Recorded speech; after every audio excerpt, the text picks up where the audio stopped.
పొందినటువంటి స్త్రీ ఆర్తితో అమ్మ అని పిలిస్తే ఎలా పలుకుతుందో అమ్మవారు మీకు నేను ఒక ఉదాహరణ చూపిస్తాను. ఎక్కడి నుంచో అక్కర్లేదు, దేవీ భాగవతంలోంచి మీకు ఒక ఘట్టాన్ని నేను చెప్పాను. పూర్వకాలంలో ఒక మహారాజు గారు ఒక ఆయన రాజ్యం చేస్తుండేవాడు. ఆయన పేరు ధ్రువసంధి. నాకు ఆ పేర్లంతా సరిగ్గా జ్ఞాపకం ఉన్నాయో లేవో నాకు తెలియదు, కానీ నేను బహుశా అమ్మవారు నా చేత తప్పు పలికించదని నేను అనుకుంటున్నాను. ధ్రువసంధి అనబడేటటువంటి రాజు అయోధ్య నగరాన్ని పరిపాలిస్తున్నటువంటి రోజులలో ఆయనకి ఇద్దరు భార్యలు ఉండేవారు. పెద్ద భార్య పేరు మనోరమ, రెండవ భార్య పేరు లీలావతి. ఇద్దరు మంచి గుణములు కలిగినటువంటి వారే. రాజు చాలా సంతోషంగా ఉన్నారు. ఇద్దరు భార్యలకి ఒక్కొక్క కుమారుడు జన్మించాడు. పెద్ద భార్య మనోరమకి జన్మించినటువంటి కుమారుడికి సుదర్శనుడని పేరు పెట్టారు. రెండవ భార్య అయినటువంటి లీలావతికి జన్మించినటువంటి కుమారుడికి శత్రుజిత్ అని పేరు పెట్టారు. శత్రుజిత్ ఎక్కువ మాట్లాడేవాడు, ఆకర్షణీయంగా మాట్లాడేవాడు, అందరినీ వశపరుచుకునేవాడు. సుదర్శనుడు మంచి పరాక్రమవంతుడు, తెలివైనవాడు, కానీ ఎక్కువ మాట్లాడేవాడు కాదు, ఎక్కువ అందరినీ తన వశంలో పెట్టుకునేవాడు కాదు. ప్రమాదం అంటే ఎలా ఉంటుందో చూడండి. ప్రమాదము అంటే మీ బుద్ధితో మీరు తప్పించుకోలేనిది. ఒకనాడు మహారాజు బయలుదేరి ధ్రువసంధి వేటకి వెళ్ళాడు. వేటకి వెళ్ళాడు. పక్కనున్నటువంటి పొదలలోంచి ఒక పెద్ద సింహం చూసి ఆయన మీద పడింది. పడితే బాణాలు వేశాడు. ఆ సింహం మీద పడుతుంటే కత్తి తీసి పొడిచాడు. ఆ సింహం పంజా పెట్టి రాజుని కొట్టింది. ఏకకాలమునందు సింహము రాజు ఇద్దరు మరణించారు. చుట్టూ ఉన్నటువంటి సైనికులు హాహాకారాలు చేశారు. ఈ విషయం తెలియగానే ఇన్నాళ్ళు ఐకమత్యంగా ఉన్నటువంటి మనోరమ లీలావతుల ఇద్దరికీ కుమారులు ఉన్నారు కనుక రాజ్యం ఎవరికి ఇప్పించాలని ఇద్దరి యొక్క తండ్రులు వచ్చేశారు గబగబా రాజధానికి.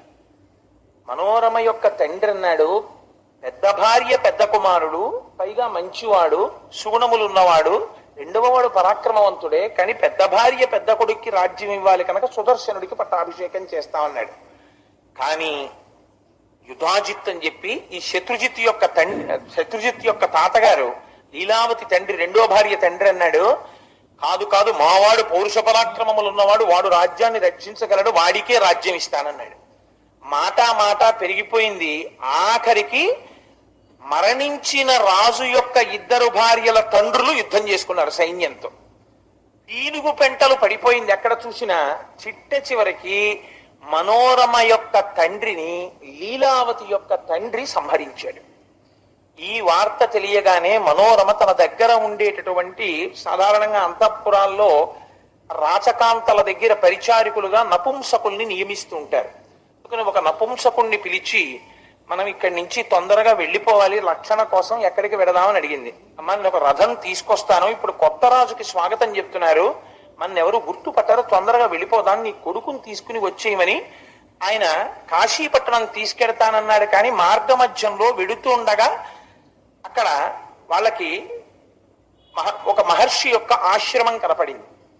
వాళ్ళు ఆ మహర్షి యొక్క, భారద్వాజ మహర్షి యొక్క ఆశ్రమంలోకి ప్రవేశించి అక్కడ కాలం గడుపుకుంటున్నారు.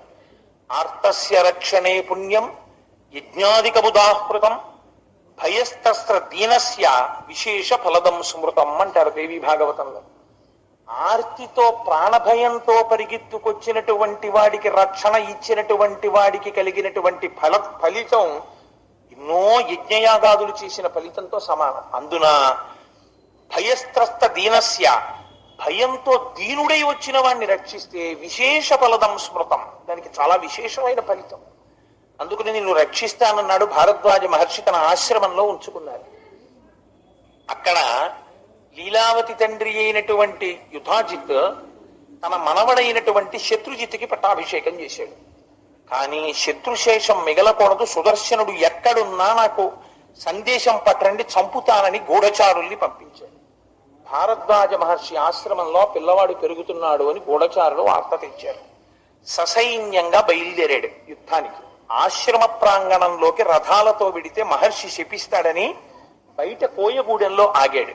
ఈ విషయం తెలుసుకుంది మనోరమ.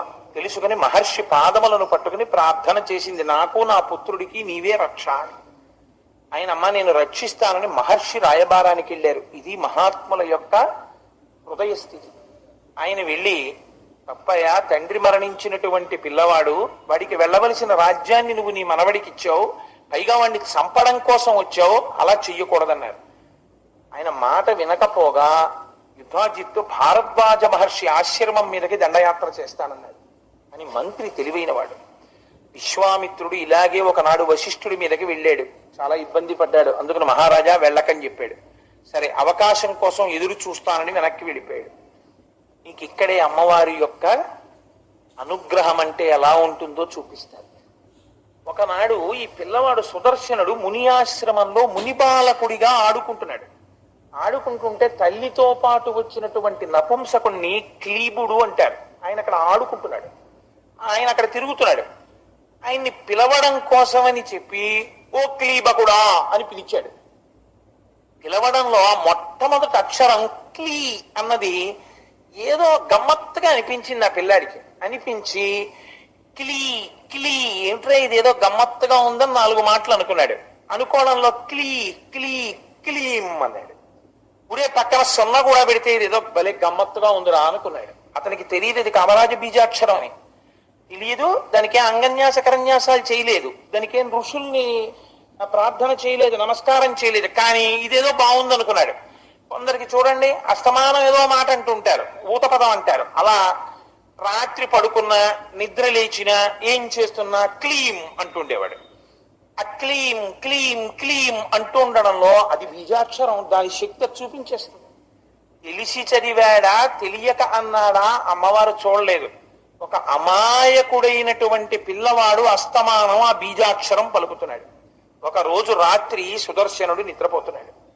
ఎలాంటి దర్శనం ఇచ్చిందో తెలుసా అండి అమ్మవారు?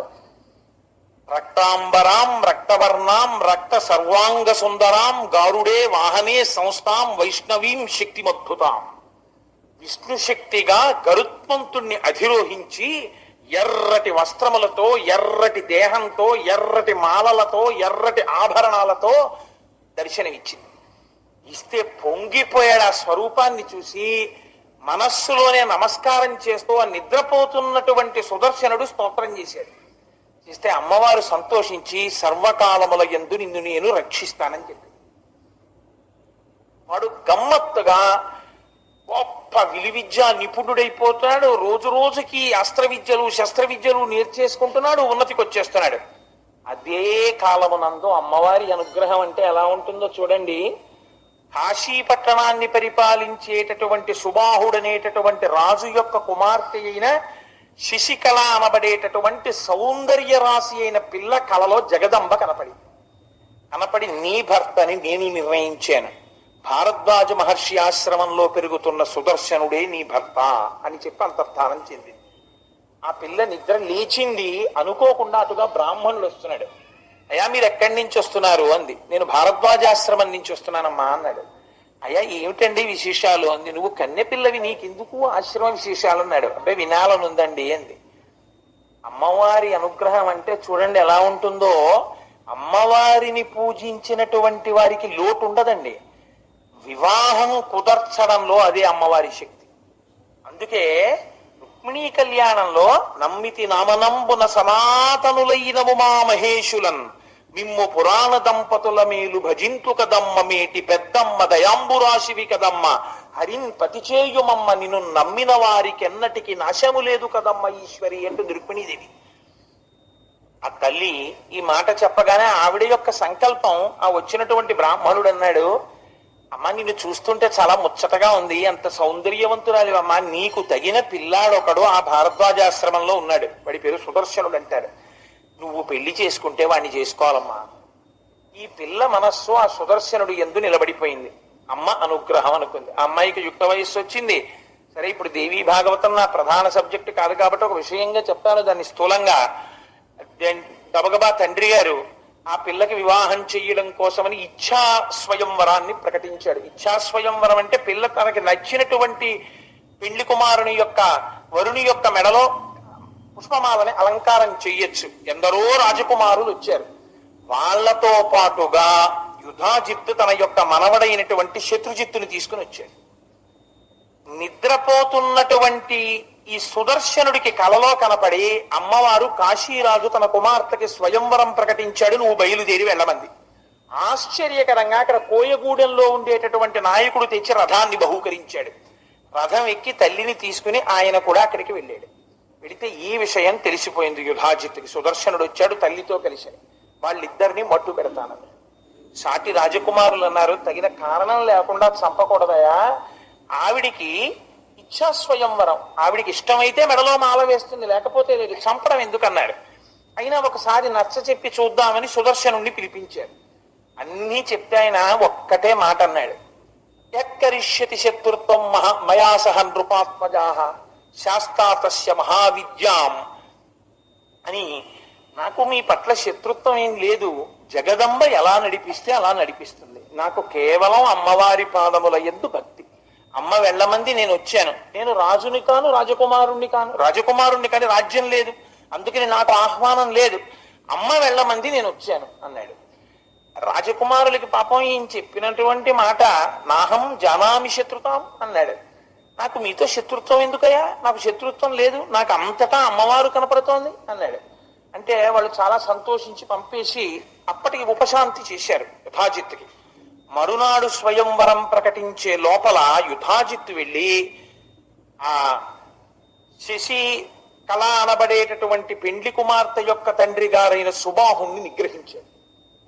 రాజు కానివ్వండి స్వయంవరానికి ఎలా పిలిచామని. నేను పిలవలేదన్నాడు ఆయన. ఇప్పుడు ఆ పిల్ల వరమాల వేసిందా, మేము అంగీకరించాం, యుద్ధం జరుగుతుందన్నాడు. ఆయనకి భయం వేసి సుబాహుడు అన్నాడు, అమ్మ నువ్వు కానీ కొంపతీసి వెళ్ళి మెళ్ళో దండేస్తావేమో వెయ్యకన్నాడు. అంటే ఆ అమ్మాయి ఏంది, నాన్న నాకు వ్యభిచరించడం చేత కాదు. అదేమిటమ్మా అంత మాట అన్నావు అన్నాడు. నాకు కలలో జగదంబ నా భర్త అని సుదర్శనుడు అని చెప్పింది. ఇప్పుడు నేను మళ్ళీ స్వయంవరానికి వెళ్ళి వచ్చినటువంటి రాజకుమారుల ముఖాలన్నీ చూసి వీళ్ళు నాకు భర్త వత్స అన్న దృష్టికోణంతో చూడడం వ్యభిచారం కాదా? అందుకని నేను అలా వెళ్ళను, దండ వెయ్యను, నా భర్త సుదర్శనుడు, నువ్వు తెచ్చి నాకు వివాహం చేసేయచ్చు. ఈ మాట సభలో ప్రకటిస్తే వాళ్ళందరూ యుద్ధానికి వచ్చారు. ఈయన భయపడి ఒక్కరోజు సమయం ఇవ్వండి, రేపటి రోజు చెప్తానని పాపం కూతురు కాళ్ళు గడ్డాలు పట్టుకుని బతిమాలాడు. బతిమాలితే ఆవిడంది, నాన్న ఇవన్నీ నేను ఒప్పుకోను, వివాహ విధినే దేవి కన్యాదానం శుభే దినే సుదర్శనాయ నృపతే యదీచ్ఛసి నృపం మమ యదీచ్ఛసి శుభం మమ. నాన్నగారు, నాకు సుదర్శనుణ్ణి వివాహం చేసుకోవాలనేటటువంటి నా అభిప్రాయంలో ఇంకా రెండో మాట లేదు. ఇందుచేత ఒక్కటే కారణం, నాకు జగదంబ చెప్పింది. నాకు భర్త అవవలసినది ఎవరో జగదంబ నిర్ణయించింది. వీడెవరు నాన్నగారు నన్ను కాదనడానికి? కాదని వాడి నిలబడమనంటే జగదంబ చూసుకుంటుంది. నాకేమిటి భయం, నేను అమ్మ పాదాలు నమ్ముకున్నాను. నా భర్తకి కాని నాకు కాని నా ఐదో తనానికి కాని లోటు రాదు. ఎన్ని లక్షల మంది శత్రువీరులు కోట బయట ఉండనివ్వండి, మీరు బెంగపెట్టుకోవద్దు. ఇవాళ రాత్రి రహస్యంగా నాకు వివాహం చేసేయండి అండి. కూతురు మాట కాదనలేక సుదర్శనుణ్ణి తీసుకొచ్చి రహస్యంగా వివాహం చేసేసాడు. సారే ఇచ్చాడు. బయటికి పంపుదామంటే శత్రువులు ఉన్నారు, వాళ్ళకి తెలిసిపోయింది. వాళ్ళు ఏమీ తెలియని వాళ్ళల్లా, సరేలేవయా పెళ్లి చేసేసావు కదా, ఇంకా మేమెందుకు ఇంట్లో భోజనాలు, మేము వెళ్ళిపోతున్నామని చెప్పి సుదర్శనుడు తన భార్యతో కలిసి వెళ్ళేటటువంటి మార్గంలో పొంచి ఉన్నారు. మనోరమని సుదర్శనుణ్ణి సంహరించి ఆ శశికళని అపహరించడం కోసమని ప్రత్యేకించి యుధాజిత్తు తన మనవడితో కాపు కాశాడు. మరునాడు రథం ఎక్కుతున్నారు. ఏదో కొంచెం సైన్యాన్ని ఆ రథంతో పాటు పంపించాడు సుబాహుడు. సుదర్శనుడు అన్నాడు, నాకేం భయం లేదు, మీరు బెంగ పెట్టుకోకండి. నేను వెడుతున్నప్పుడు నాకు ఏదైనా ప్రమాదము ఏర్పడితే, నా జోలికి ఎవరైనా వస్తే, ఏ అమ్మ నన్ను శశికళని వివాహం చేసుకోమని చెప్పిందో ఆ అమ్మయే శశికళ యొక్క పసుపు కుంకుమలను నిలబెట్టవలసినది. కాబట్టి నాకు ఈ విషయంలో బెంగలేదు. నా జీవితమో ఆమె జీవితమో అమ్మ పాదముల దగ్గర పెట్టి వెడుతున్నాం, మీరు బెంగ పెట్టుకోకండి మామగారు అని రథం ఎక్కాడు. ఈ కథ ఉట్టినే రాలేదు, మీరు బాగా జ్ఞాపకం పెట్టుకోండి. ప్రతి కన్యాదాత కూడా వివాహం చేసేటప్పుడు ఇదే చెయ్యమని శాస్త్రం. మీరు పిల్లవాడు ఏం చదువుకున్నాడు, వాడు ఏం ఉద్యోగం చేసుకుంటుందా ఇది చూస్తారు, వాడి ఆయుర్దాయం మీకేం తెలుసు? అందుకే పిల్ల మెడలో కట్టబోయే మంగళ సూత్రాన్ని మాత్రం కొబ్బరి బొండం మీద పెట్టి షోడశోపచారాలతో పూజ చేసి సర్వమంగళా దేవతని ఆవాహన చేస్తారు. అందులోకి ఆవాహన చేసిన తరువాత పసుపు తాడు మంగళసూత్రాన్ని పట్టుకుని ఆమె కంఠం మీద పెట్టి ప్రతి ముడికి కుంకం పెడుతూ ఒక మాట చెప్తాడు. మాంగళ్యం తంతునానేనా మమ జీవన హేతున కంఠే భద్నామి సుభగే త్వం జీవ శరదాంశతం. ఆమె ఎవరో అతనికి తెలియదు అప్పటి వరకు, తెర తీసే వరకు. ఇదిగో ఈ మంగళసూత్రము, దానికి ఇంకొక పేరు లేదు, దీని యందు సర్వమంగళాదేవత ఉన్నది అమ్మవారు. ఈవిడ ఏం చేస్తుందో తెలుసా? నువ్వు ప్రతిరోజు లేవగానే ఇలా బొట్టు పెట్టుకునే అదృష్టం నీకు అందులోంచే వస్తుంది. నువ్వు సువాసినిగా ఉండే అదృష్టం నీకు అందులోంచే వస్తుంది. నువ్వు కుంకంతో పూజ చెయ్యగలిగిన అదృష్టం నీకు అందులోంచి వస్తుంది. నువ్వు నల్లపూసలు వేసుకుని గాజులు వేసుకుని పువ్వులు పెట్టుకోగలిగిన అదృష్టం నీకు అందులోంచి వస్తుంది. కాబట్టి ఇటువంటి మంగళ సూత్రాన్ని నీ కంఠంలో కడుతున్నాను. తం జీవ శరదాంశతం, నీవు 100 సంవత్సరములు జీవించదువుగాక అని ఆశీర్వచనం చేస్తాడు. అందుకే భారతీయ సంప్రదాయంలో స్త్రీ నిద్ర లేవగానే మొట్టమొదట మంగళ సూత్రాలు కళ్ళకద్దుకుంటుంది. ఎందుకని? ఆ భర్త ఎంతకాలమైనా తన కళ్ళ ముందు అలా కనపడుతూనే ఉండాలి తప్ప ఆయన లేని జీవితము గడపవలసినటువంటి స్థితి తనకి రాకూడదు అని కోరుకుంటుంది. ఆ స్థితిని ఇవ్వగలిగినది సర్వమంగళాదేవత. అందుకే భర్తకి గండం తప్పిందనుకోండి, ఆవిడ తాళి భాగ్యం అండి అంటారు. అది అమ్మవారి శక్తి. అందుచేత ఈ మాట దేవీ భాగవతంలో ఈ ఘట్టాన్ని అసలు వివాహం చేసే ముందు కన్యాదాత గారు పూజామందిరంలో కూర్చుని దేవీ భాగవతంలో ఒకసారి చదివి కొబ్బరి బొండం మీద పెట్టినటువంటి మంగళసూత్రానికి కన్యాదాత ప్రధానంగా నమస్కారం చేసుకోవాలి, తన కూతురు వైభోగాన్ని ఆలోచించుకుని నమస్కారం చేసి. అందుకే 10 మంది వచ్చినటువంటి ముత్తైదువుల కంఠాలన్నిటిలో పెడతారు. ఏ తల్లి తాళి భాగ్యం గొప్పదో, ఎందులో సర్వమంగళాదేవత అంత ఆవాహన చేయబడిందో, ఏ తల్లి లేవగానే మంగళసూత్రాలు కళ్ళకద్దుకుని పొంగిపోతోందో, ఆ దేవతానుగ్రహము ఈ తాళిలో కూడా ప్రవేశించి నా కూతురు పసుపు కుంకుమలతో ఉండుగాక. మీరొక్కటి జ్ఞాపకం పెట్టుకోండి, తన కూతురే, తన దగ్గర పుట్టి పెరిగిన కూతురు, భర్త లేకుండా తన దగ్గర నాన్నగారు నేను 20 రోజులు ఉంటాను, ఆయన వచ్చినా రాకపోయినా నాకు అనవసరం అండి అని కూతురు అందనుకోండి, బరువు అయిపోతుంది తండ్రికి. నేను ఒక పచ్చి యథార్థం మాట్లాడుతున్నారు, మీరు అంగీకరించినా అంగీకరించకపోయినా. తన కూతురు కాదా? కూతురే. ఆ కూతురే ఒక్క 10 రోజులు ఉండమ్మా, తింటానికి పడదు, నేను వెళ్ళి వండి పెట్టుకోవాలి నాన్నగారు, ఏమనుకోకండి నేను బయలుదేరుతానందనుకోండి, ఆ దిగబెట్టడంలో తండ్రికి ఎంత సంతోషం ఉంటుందో. ఫోన్లే తన భర్త దగ్గరికి వెళ్ళిపోతుందని. ఇది ఆ మంగళ సూత్రంలోంచి వస్తుంది. ఆ మంగళ సూత్రానికి సర్వమంగళ దేవతలోంచి వస్తుంది. ఇది సుదర్శనుడు చెప్పాడు. ఆ తల్లి పాదముల మీద నేను ఆమె పెట్టి పెడుతున్నాను, నాకు బెంగ లేదన్నాడు. ప్రయాణం చేస్తుండగా కొన్ని వేల మంది సైనికులు వచ్చి మీద పడ్డారు. మీద పడితే సుదర్శనుడు యుద్ధం చేస్తూ అమ్మవారిని స్తోత్రం చేశాడు, అమ్మా నువ్వే మాకు రక్షకురాలివి అని.